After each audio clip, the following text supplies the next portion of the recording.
August 14, 2005. 34,000 feet above the Aegean Sea.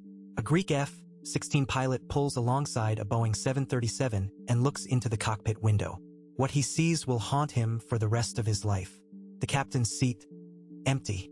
The co-pilot slumped motionless over the controls. Oxygen masks dangling in empty rows behind him. The passengers frozen, silent, still, eyes half closed, heads tilted back against their seats.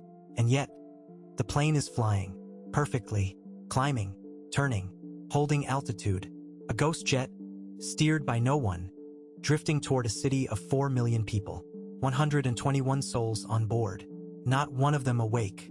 How did an aircraft full of living people become a flying tomb? And why couldn't anyone stop what was coming? Last time we vanished into a mountain. This time, we rise into the sky. Welcome back to the Lost Signal. I'm your guide through the world's most haunting disappearances. Last week, we chased the Zanetti ghost train of 1911. 106 Italian passengers swallowed whole by a tunnel that never spat them out. This week, we climb higher, into thinner air, into a mystery where the plane arrives. But the people never do. This is the story of Helios Airways Flight 522, a silent jet, a frozen crew, a heroic stranger in the captain's seat, a nation watching helpless as the ghost plane circled for hours. What follows is not fiction. It is the deadliest aviation disaster in Greek history, and it began with something as small as a switch no one remembered to flip. Helios Airways was Cyprus's first private airline. Founded in 1999, it flew budget routes across Europe, Mediterranean sun, cheap fares, crowded summer cabins. Flight 522 was a routine hop, Larnaca, Cyprus to Prague, with a quick stop in Athens. The aircraft? A Boeing 737-300, tail number 5B-DBY, 6 years old. Reliable, unremarkable. The captain was Hans-Jürgen Merten, a 59-year-old German contract pilot with over 16,000 flying hours. The first officer, Pampos Karalambis, was Cypriot, 34 years old, calm, experienced. For cabin crew, 115 passengers, tourists, students, entire families heading north for holidays, children with backpacks, grandparents with cameras. Perfectly ordinary Sunday morning.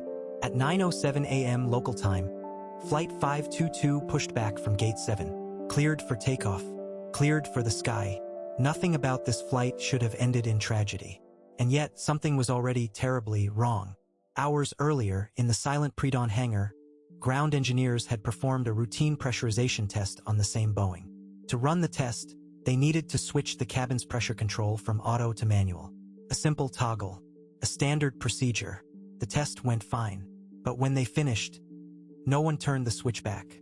It remained in manual, a tiny lever the size of a thumbnail. Forgotten, the cockpit checklist should have caught it.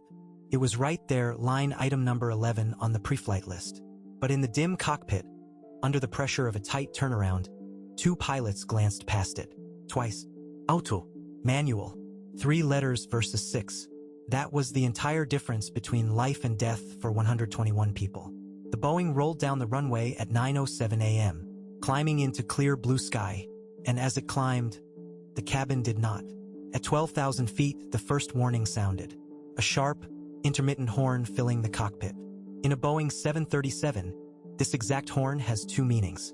On the ground, it warns the plane is incorrectly configured for takeoff. In the air, it means the cabin pressure has failed. Same horn, same pitch, same urgency. Captain Merton thought he was hearing a takeoff configuration warning. He radioed Helios operations, confused. The ground cooling fan light was on, he reported. Then, behind him, the oxygen masks dropped. Passengers gasped, grabbed the yellow cups. But the masks are designed to last only 12 minutes, just long enough for pilots to descend to breathable altitude. The pilots, however, were not descending. They were still climbing, higher, higher, toward 34,000 feet, toward silence, toward the edge of consciousness itself. Hypoxia is a slow, invisible killer. At 34,000 feet, the air holds roughly 1/4 of the oxygen your brain needs. You don't feel yourself suffocating. You feel warm, drowsy, strangely content. Your hands fumble. Your vision narrows. Then the lights go out.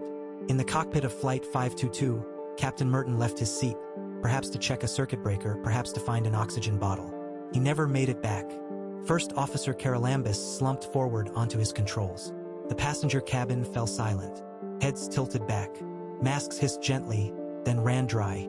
And the Boeing kept climbing, reached its programmed cruise altitude, leveled off, then began flying precisely, patiently, obediently, the flight plan it had been given. Toward Athens, toward a holding pattern, toward nothing at all.